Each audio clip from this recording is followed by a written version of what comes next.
ನಮಸ್ಕಾರ. ಎಲ್ಲರೂ ಹೇಗಿದ್ದೀರಾ? ಎಲ್ಲರೂ ಚೆನ್ನಾಗಿದ್ದೀರಾ ಅಂದ್ಕೊಂಡಿದ್ದೀನಿ. ನಾನು ಕೂಡ ಚೆನ್ನಾಗಿದ್ದೀನಿ. ಬನ್ನಿ, ಇವತ್ತಿನ ಲಾಗನ ಸ್ಟಾರ್ಟ್ ಮಾಡ್ತಾ ಇದ್ದೀನಿ. ಯಾರೆಲ್ಲ ಹೊಸದಾಗಿ ನನ್ನ ಚಾನಲನ್ನು ನೋಡ್ತಾ ಇದ್ದೀರಾ, ಸಬ್ಸ್ಕ್ರೈಬ್ ಮಾಡ್ಕೊಳ್ಳಿ ನಮ್ಮ ಚಾನಲ್ನ, ಹಾಗೂ ಲೈಕ್ ಮಾಡಿ, ಶೇರ್ ಮಾಡಿ ಮತ್ತು ಕಮೆಂಟ್ ಮಾಡಿ. ಬನ್ನಿ, ಇವತ್ತು ಈವ್ನಿಂಗ್ ಲಾಗ್ ಇದು. ಈವ್ನಿಂಗ್ ಈಗಾಗಲೇ 5:30 ಆಗ್ತಾಯಿದೆ. ಇನ್ನು 6:30 ಒಳಗಡೆ ತಿಂಡಿ ಎಲ್ಲ ಮಾಡಿ ಮುಗಿಸ್ಕೊಳ್ಬೇಕು. ಇಡ್ಲಿ ಮಾಡೋಣ ಅಂತಿದ್ದೀನಿ. ಇಡ್ಲಿಗೆ ಇಟ್ಟಿದ್ದೀನಿ. ಇವಾಗ ಇಡ್ಲಿ ಮಾಡ್ತೀನಿ. ಮತ್ತು ಇಡ್ಲಿಗೆ ಒಂದು ಗೊಜ್ಜನ್ನು ಮಾಡಿದ್ದೀನಿ, ಬದನೆಕಾಯಿ ಗೊಜ್ಜು ಮಾಡಿದ್ದೀನಿ. ಇಷ್ಟ ಆಗಲ್ಲ ಯಾರಿಗೂ, ಪರವಾಗಿಲ್ಲ. ಚಪಾತಿ ಕೊಟ್ಟರೆ ತಿನ್ಕೊಳ್ತಾರೆ. ಇಡ್ಲಿನೂ ಮಾಡ್ತೀನಿ, ಚಪಾತಿ ಲೇಟಾಗಿ ಮಾಡ್ತೀನಿ ಸ್ವಲ್ಪ ಬರೋರಿಗೆ. ಇವಾಗ ನಾನು ಸಂಜೆಗೆ ಇಡ್ಲಿನ ಮಾಡ್ಕೊಳ್ತಾ ಇದ್ದೀನಿ. ಬನ್ನಿ, ಯಾವ ಥರ ಆಗಿದೆ ಗೊಜ್ಜು ಅಂತೇಳಿ ತೋರಿಸ್ತೀನಿ ನೋಡಿ.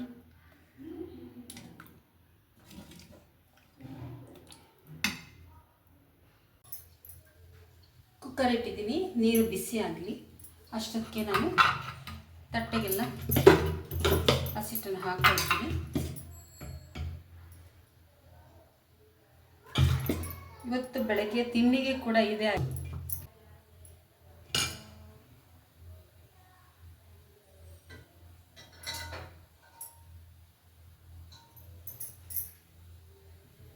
ಉರಿಯನ್ನು ಸ್ವಲ್ಪ ಜೋರಾಗಿ ಮಾಡ್ಕೊಳ್ತೀನಿ. ಸಂಜೆ ತಿಂಡಿ ಯಾವತ್ತೂ ಸ್ವಲ್ಪ ಬೇಗನೆ ತಿಂದ್ರೇ ಒಳ್ಳೆಯದು. ನನಗೆ ಅದೇ ಅಭ್ಯಾಸ ಆಗಿಬಿಟ್ಟಿದೆ.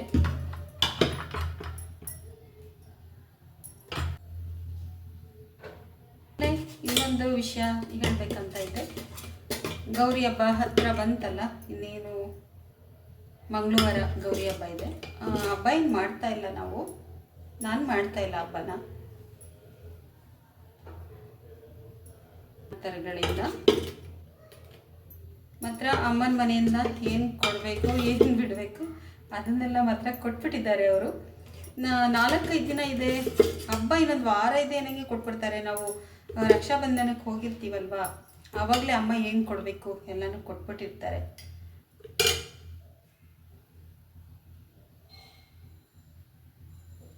ಉರಿ ದೊಡ್ಡದಾಗಿ ಇರಬೇಕು.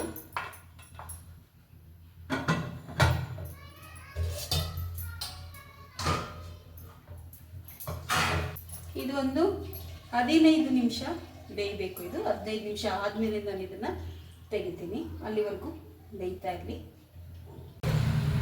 ಪ್ರತಿ ವರ್ಷ ಅಮ್ಮನ ಮನೆಯಿಂದ ಸ್ಯಾರಿ ಬರುತ್ತೆ. ಅಂದರೆ ಅವರು ದುಡ್ಡು ಕೊಟ್ಬಿಡ್ತಾರೆ ಎಲ್ಲರಿಗೂ ಅಷ್ಟೇ, ನಮ್ಮ ತಂಗಿಯರಿಗೆಲ್ಲ ಎಲ್ಲರಿಗೂ ಅಷ್ಟೇ ದುಡ್ಡು ಕೊಟ್ಬಿಡ್ತಾರೆ. ನಮಗೆ ಯಾವ್ದು ಬೇಕು ಅದನ್ನು ನಾವೆಲ್ಲರೂ ಹೋಗಿ ತಗೊಂಡ್ಬಿಡ್ತೀವಿ. ಈ ವರ್ಷವೂ ಅಷ್ಟೇ ತಗೊಂಡಿದ್ದೀನಿ. ಹೋದ ವರ್ಷ ನನಗೆ 2 ಸ್ಯಾರಿ ತಗೊಂಡಿದ್ದೆ. ನಮ್ಮನೆಯಿಂದ 2 ಇತ್ತು, ಅಮ್ಮನ ಮನೆ ಕಡೆಯಿಂದ 2. ಅಂದರೆ ದುಡ್ಡು ಎಷ್ಟು ಸಿಕ್ಕಿರುತ್ತೆ ನನಗೆ ಅಷ್ಟಕ್ಕೆ ನಾನು ತಗೊಂಡಿದ್ದೆ. ಆ ರೀತಿಯಾಗಿ 4 ಸ್ಯಾರಿ ತಗೊಂಡಿದ್ದೆ. ಈ ಸಲ ಇನ್ನೂ ಒಂದೇ ತಗೊಂಡಿರೋದು. ಏಕೆಂದರೆ ಅಮ್ಮ ಕೊಟ್ಟಿದ ತಕ್ಷಣ ನನ್ನ ಮನೇಲಿ ಹಾಗೆ ಇಟ್ಕೊಳ್ಳಲ್ಲ ದುಡ್ಡನ್ನ. ಫಸ್ಟು ತೊಗೊಂಡ್ಬಿಡ್ತೀನಿ, ಫಸ್ಟ್ ಆ ಕೆಲಸ ಮಾಡ್ತೀನಿ. ಒಂದು ದಿನವೂ ಇರಿಸಲ್ಲ. ಯಾಕಂದರೆ ಅದು ಮರಿಬಾರ್ದು ಅಥವಾ ಪೆಂಡಿಂಗ್ ಆಗಬಾರ್ದು ಅಂತ ಹೇಳಿ ನನಗೆ ಮೊದಲು ನನಗೆ ಅಮ್ಮ ಏನು ಕೊಟ್ಟಿರ್ತಾರೆ ದುಡ್ಡನ್ನ ತೊಗೊಂಡೋಗಿ ಒಂದು ಸ್ಯಾರಿ ತಂದುಬಿಡೋದು. ನಾವೆಲ್ಲ ತಂದುಬಿಡ್ತೀವಿ, ನಮ್ಮ ತಂಗಿಯರು ಎಲ್ಲರೂ. ಈ ಸರಿ ನೋಡಿ ಈ ಥರ ತಂದಿದ್ದೀನಿ.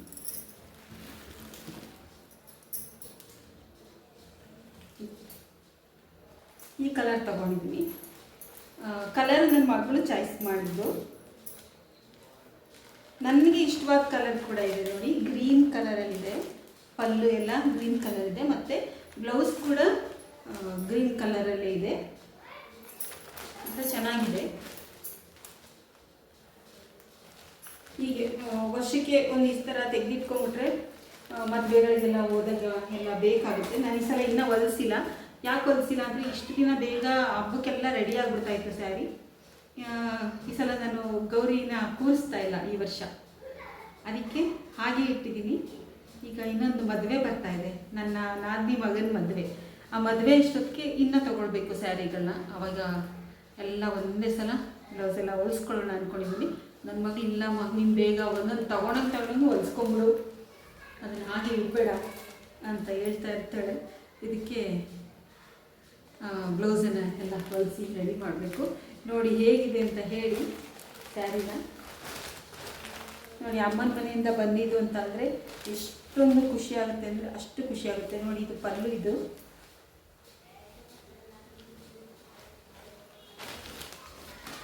ನನಗೆ ಇಷ್ಟ ಆಯಿತು ಗ್ರೀನ್ ಕಾಂಬಿನೇಷನಲ್ಲಿ.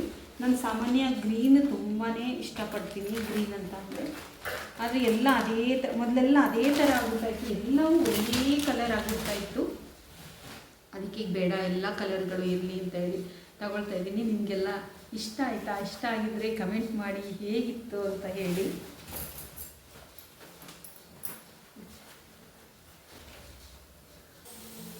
ನೋಡಿ, ನಾವು ಎಷ್ಟೇ ತಗೊಳ್ಳಿ ಮಾಡಲಿ, ಪ್ರತಿ ವರ್ಷ ಇದಕ್ಕೋಸ್ಕರ ಕಾಯ್ತಾ ಇರ್ತೀನಿ. ನಾನಂತೂ ಕಾಯ್ತಾ ಇರ್ತೀನಿ, ಯಾವಾಗ ಬರುತ್ತೆ ಗೌರಿ ಹಬ್ಬ ಅಂತಂದರೆ. ನನಗೆ ಎಲ್ಲ ಹಬ್ಬಗಳು ಇಷ್ಟನೇ, ಪ್ರತಿಯೊಂದು ಚಿಕ್ಕ ಚಿಕ್ಕ ಹಬ್ಬಗಳು ಕೂಡ ಇಷ್ಟನೇ.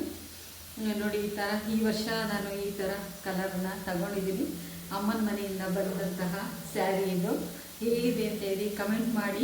ನಿಮ್ಮ ಮನೆಯಲ್ಲೂ ನೀವು ಏನೇನು ತಗೊಂಡ್ರಿ ಅಂತ ಹೇಳಿ ನನಗೆ ಕಮೆಂಟಲ್ಲಿ ಹಾಕಿ. ನಮಗಂತೂ ಭಾಳನೇ ಖುಷಿಯಾಗಿದೆ. ನನಗೆ ಇದೆಲ್ಲ ಖುಷಿ ಕೊಡೋವಂಥ ವಿಷಯಗಳು ಇದು. ಸ್ವಲ್ಪ ಎಣ್ಣೆನೆಲ್ಲ ಹಾಕ್ಕೊಳ್ತಾ ಇದ್ದೀನಿ, ಎಲ್ಲ ಖಾಲಿಯಾಗಿತ್ತು. ಫ್ರೀ ಇದ್ದಾಗ ಹಾಕೊಂಡ್ಬಿಟ್ರೆ ಸರಿ, ಇಲ್ಲಾಂದರೆ ಮುಖ್ಯವಾಗಿ ಕೆಲಸಗಳು ಮಾಡುವಾಗ ಅರ್ಜೆಂಟಲ್ಲಿ ಹಾಕ್ಕೊಳಕ್ಕಾಗಲ್ಲ.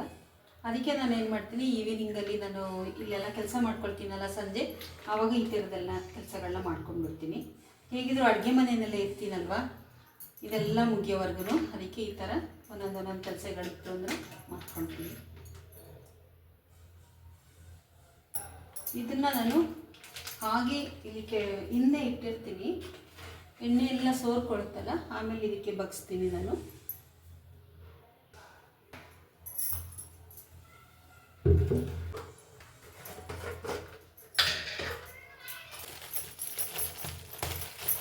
ಎಷ್ಟೊಂದು ಕೆಲಸಗಳು ಒಂದೊಂದ್ಸಲಿ ಬಾಕಿ ಉಳ್ಕೊಂಬಿಟ್ಟಿರುತ್ತೆ.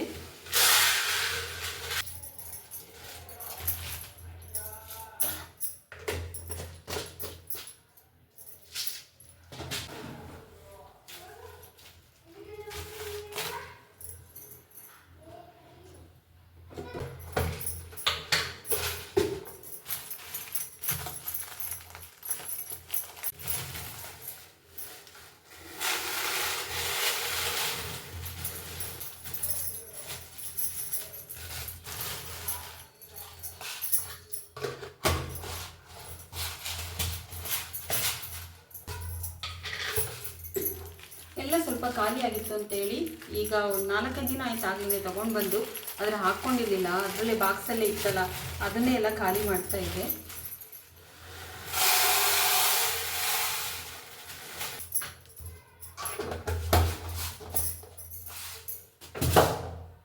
ನೋಡಿ ಇಡ್ಲಿ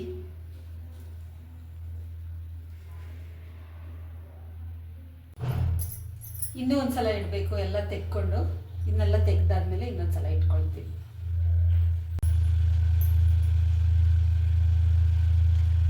ಬಿಸಿ ಇದೆ, ಬಿಸಿದ್ರಲ್ಲಿ ಇಟ್ಟಿದ್ರೆ ತುಂಬಾ ಚೆನ್ನಾಗಿರುತ್ತೆ. ಆಯಿತು, ನನಗೂ ಟೈಮ್ ಆಯಿತು.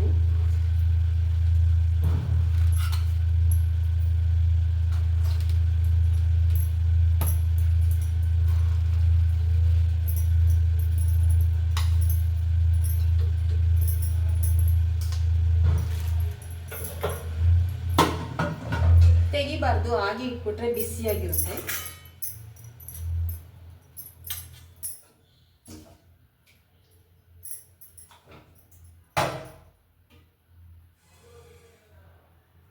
ಗೊಜ್ಜಂತೂ ತುಂಬಾ ಚೆನ್ನಾಗಿದೆ, ಇದಕ್ಕೆ ರೊಟ್ಟಿ ಮಾಡಿದ್ರು ಚೆನ್ನಾಗಿರುತ್ತೆ.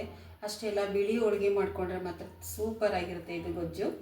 ಬಿಳಿ ಹೋಳಿಗೆ ಮಾಡಿದಾಗ ಇದನ್ನು ಮಾಡಿ ತೋರಿಸ್ತೀನಿ, ತುಂಬ ಟೇಸ್ಟ್ ಕೊಡುತ್ತೆ ಬಿಳಿ ಹೋಳಿಗೆಗೆ. ನೋಡಿ ಇವಾಗ ಕರೆಕ್ಟಾಗಿ 6:30 ಆಗಿದೆ. ಇದೇ ನನ್ನ ಸಮಯ ಸಂಜೆ ತಿಂಡಿದು.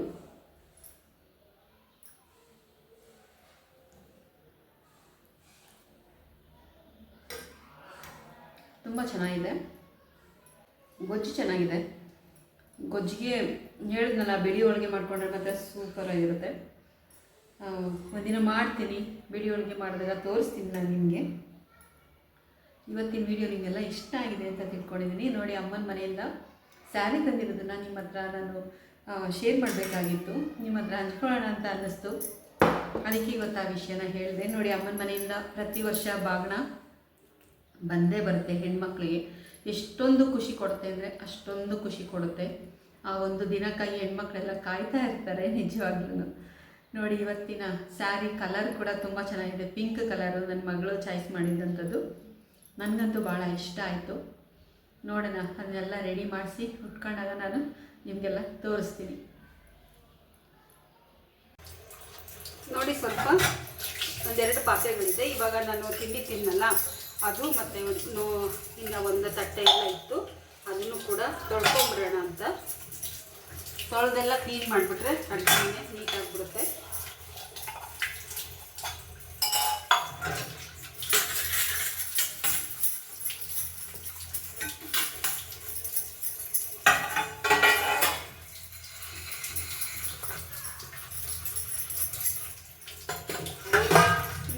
ಒಂದ್ಸಲ ಮಾಡೋದು, ನಾನು ಇಷ್ಟೊತ್ತಲ್ಲಿ ಒಂದಷ್ಟು ಮಾಡ್ಕೊಂಡ್ಬಿಡ್ತೀನಿ. ಮತ್ತು ಸಂಜೆ ಎಲ್ಲ ತಿಂಡಿ ತಿಂದಮೇಲೆ ಅವರು ತಿಂದ ತಕ್ಷಣ ಅದೊಂದು ಸ್ವಲ್ಪ ಕೆಲಸ ಮುಗಿಸ್ಕೊಂಡ್ಬಿಟ್ರೆ ನೈಟು ಎಲ್ಲ ಕ್ಲೀನಾಗಿರುತ್ತೆ. ಬೆಳಗ್ಗೆ ಎದ್ದ ತಕ್ಷಣ ಈಸಿ ಆಗುತ್ತೆ.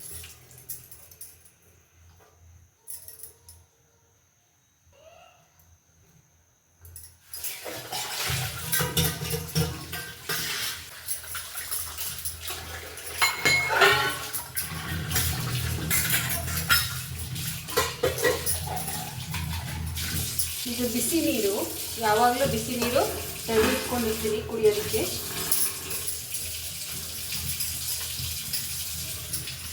ಖಾಲಿ ಆದಂಗೆ ಅದನ್ನು ಕಾಯಿಸ್ಕೊಳ್ತಾ ಇರ್ತೀನಿ.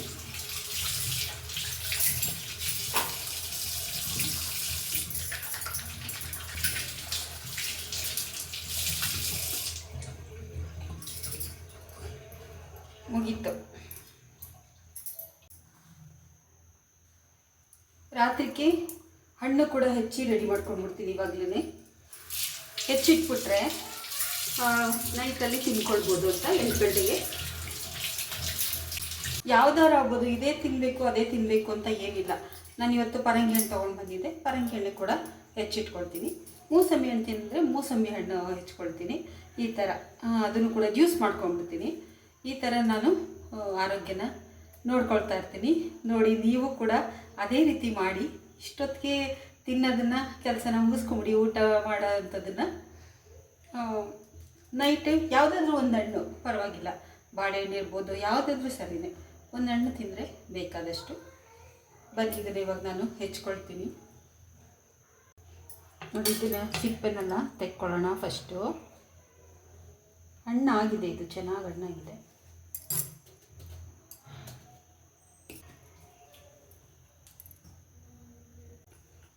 ನೋಡಿ, ಸಿಪ್ಪೆ ಎಲ್ಲ ತೆಕ್ಕೊಂಡಿದ್ದೀನಿ. ಚೆನ್ನಾಗಿ ತೆಕ್ಕೊಂಬಿಡ್ಬೇಕು, ಇದೆಲ್ಲ ಸಿಗಬಾರ್ದಿದು.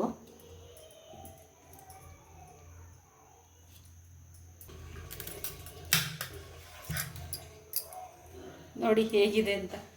ಒಂದು ಬೀಜ ಇಲ್ಲ ಇದರಲ್ಲಿ, ಅಷ್ಟು ಚೆನ್ನಾಗಿದೆ.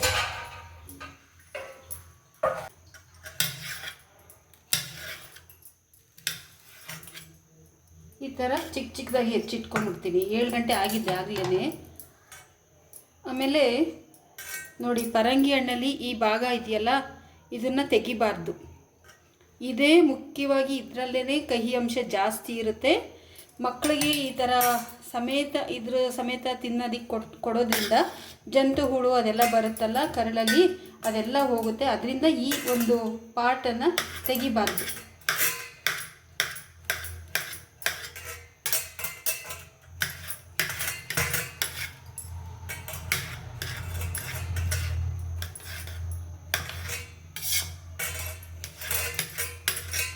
ಹಣ್ಣು ತುಂಬಾ ಒಳ್ಳೆಯದು ಕರಳಿಗೆ.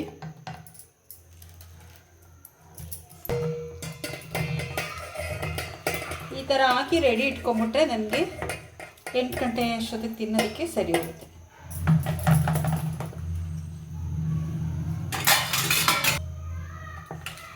ನೋಡಿ, ಇಷ್ಟ ಆಯಿತು.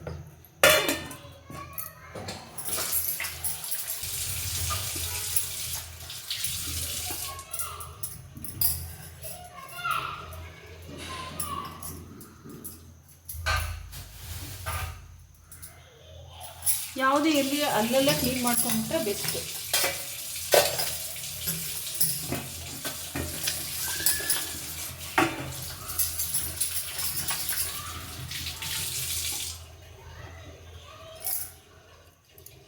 ನೋಡಿದ್ರಲ್ವಾ ಇವತ್ತಿನ ಸಂಜೆಯ ದಿನಚರಿ ಹೇಗಿತ್ತು ಅಂತ ಹೇಳಿ. ಸಂಜೆ 6:30 7 ಗಂಟೆ ಅಷ್ಟಕ್ಕೆ ನನ್ನ ಇಷ್ಟು ಕೆಲಸಗಳು ಮುಗ್ದಿರುತ್ತೆ. ಪರಂಗಿ ಹಣ್ಣಾಗಿರೋದ್ರಿಂದ ಒಂದು ಎಕ್ಸ್ಟ್ರಾ ಕೆಲಸ ಥರ ಆಗಿತ್ತು. ಬೇರೆ ಹಣ್ಣುಗಳಾದರೆ ನೈಟಲ್ಲೇ ಆವಾಗಲೇ ಜ್ಯೂಸ್ ಮಾಡಿ ಆವಾಗಲೇ ಕುಡಿಯೋದು. ಬೇರೆ ಹಣ್ಣುಗಳಾದ್ರೆ ಏನು ಇದಾಗಲ್ಲ. ಇದೆಲ್ಲ ಅಂದರೆ ಹಚ್ಕೊಳ್ಳೇಬೇಕು. ಕಲ್ಲಂಗಡಿ ಇರ್ಬೋದು, ಕರ್ಬೂಜ ಇರ್ಬೋದು, ಯಾವುದಾದ್ರೂ ಒಂದು ಹಣ್ಣು ಪ್ರತಿದಿನ ಒಂದು ಹಣ್ಣು ತಿನ್ನೋಕ್ಕಾಗಿಲ್ಲ ಅಂದರೆ ಏನೂ ಮಾಡೋಕ್ಕಾಗಲ್ಲ. ಈಸಿಯಾಗಿರೋಂಥದ್ದು ಬಾಳೆಹಣ್ಣು ತಂದಿಟ್ಕೊಂಡ್ಬಿಟ್ರೆ ಸಾಕು. ನಾವು ಇದನ್ನೇ ತಿನ್ನಬೇಕು ಅದನ್ನೇ ತಿನ್ನಬೇಕು ಅಂತ ಏನಿಲ್ಲ. ನಾನು ಅಷ್ಟೇ ಸದಾಕಾಲ ಹೀಗೆ ತಿಂತೀನಿ ಅಂತ ಅಲ್ಲ. ಬಾಳೆಹಣ್ಣು ಕೂಡ ಯಾವಾಗಲೂ ಸ್ಟಾಕ್ ಇರುತ್ತೆ, ಅದು ಮಾತ್ರ ಮನೇಲಿ ಇಲ್ಲ ಅನ್ನಂಗಿರಲ್ಲ. ನಾನು ಅದನ್ನೇ ತಿನ್ಕೊಳ್ತೀನಿ. ಯಾವ ಥರ ಸಿಕ್ಕಿದಾಗ ಈ ಥರ ಮಾಡ್ಕೊಳ್ತೀನಿ. ಇದು ದಿನ ಸಿಗುತ್ತೆ, ಒಂದೊಂದು ಸಲ ತಂದಿರಲ್ಲ ನಾನು ಅಷ್ಟೇ, ಹಾಗೆ ಬಂದುಬಿಟ್ಟಿರ್ತೀನಿ. ನಿನ್ನೆನೂ ತೊಗೊಂಡು ಬಂದಿದ್ದೆ, ಇವತ್ತು ತೊಗೊಂಡ್ಬಂದಿದ್ದೆ, ಮತ್ತು ನಾಳೆಗೂ ಇದೆ. ಆ ರೀತಿ ಒಟ್ಟಿಗೆ ಒಂದು ಸ್ವಲ್ಪ ತಂದುಬಿಟ್ರೆ ಒಂದು 4-5 ದಿನಕ್ಕೆ ಆಗುತ್ತೆ. ನೋಡಿ, ಇವತ್ತಿನ ನನ್ನ ಈವ್ನಿಂಗ್ ವ್ಲಾಗ್ ಈ ಥರ ಇತ್ತು, ಸಂಜೆಯ ದಿನಚರಿ. ಇವತ್ತಿನ ವಿಡಿಯೋ ನಿಮಗೆಲ್ಲರಿಗೂ ಕೂಡ ಇಷ್ಟ ಆಗಿದೆ ಅಂತ ತಿಳ್ಕೊಂಡಿದ್ದೀನಿ. ಇಷ್ಟ ಆಗಿದ್ರೆ ಏನು ಮಾಡಬೇಕು, ಲೈಕ್ ಮಾಡಬೇಕು, ಮತ್ತು ಶೇರ್ ಮಾಡಬೇಕು, ಮತ್ತು ಕಮೆಂಟ್ ಮಾಡಬೇಕು. ಆರಾಮಾಗಿರಿ, ನಗ್ತಾ ಇರಿ. ಯಾರೆಲ್ಲ ಹೊಸದಾಗಿ ನನ್ನ ಚಾನಲನ್ನು ನೋಡ್ತಾ ಇದ್ದರೆ ಸಬ್ಸ್ಕ್ರೈಬ್ ಮಾಡಿಕೊಂಡು ನಮ್ಮ ಚಾನಲನ್ನು ನೋಡಿ, ಹಾಗೂ ಶೇರ್ ಮಾಡಿ, ಕಮೆಂಟ್ ಮಾಡಿ, ಮತ್ತು ಸಪೋರ್ಟ್ ಮಾಡಿ.